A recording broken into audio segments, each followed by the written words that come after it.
I thought that with them releasing the tapes of the Carmelo incident, that would clear things up, and give people a better understanding of what happened.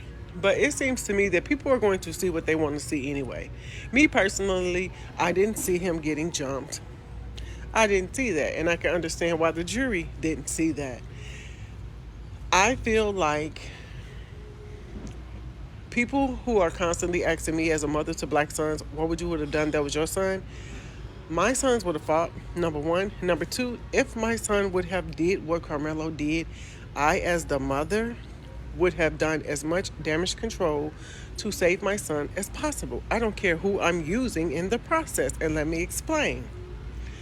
First of all, I wouldn't have hired no Dominique Alexander, whoever that dude is, the man who shaking babies till they have brain damage. I wouldn't have hired him.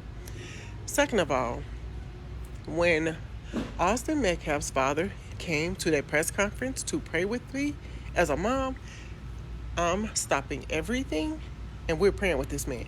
First of all, he will feel my sincere apology as I hug him and apologize for the loss of his son. First of all, that man deserved compassion. Them people have no idea how important that man was into getting Carmelo Anthony home. My whole strategy would have been built around Mr. Metcalf. Starting from the press conference, we having a joint press conference. He gonna get the microphone, say what he wanna say, and I'm going to nod and say okay because he had every right to feel the way that he was feeling. Number two, do y'all not understand that him making a victim impact statement to that jury, asking that jury to spare my son, would have gave my son possibly no jail time? And it would have allowed these people to heal in the process? And it also wouldn't have been no division of this country in the process. But no, that wasn't what they wanted. They saw a money grab. They saw, oh yeah, this is our shot. This is our BLM moment, baby. Yes, let's go for it. Like, seriously.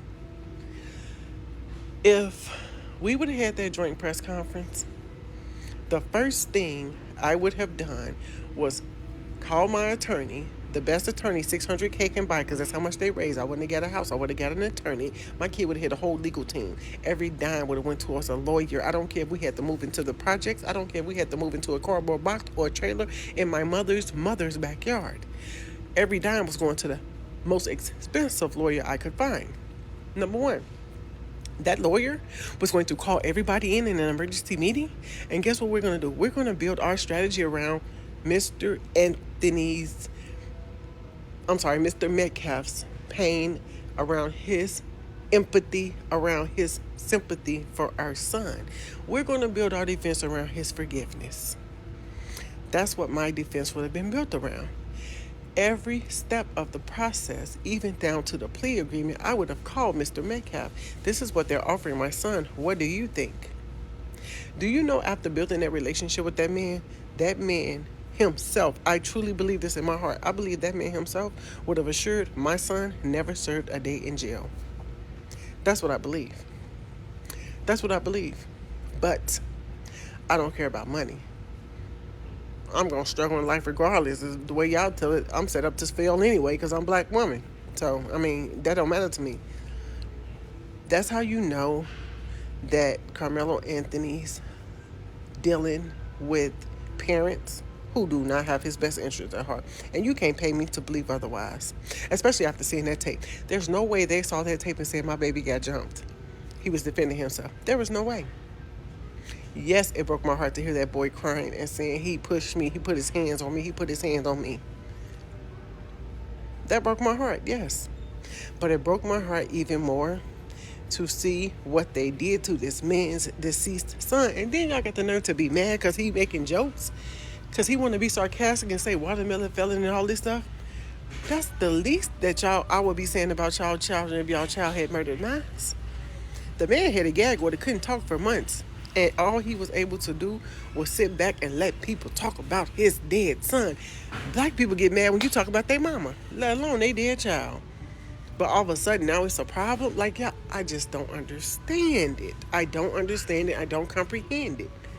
And I guess this is why I'm an outcast. I will always be an outcast. I've always been an outcast. Like, I don't care. Like, I don't care. Right is right and wrong is wrong. We know how to manipulate people in situations for our benefit when we want to. This should have been one of them situations.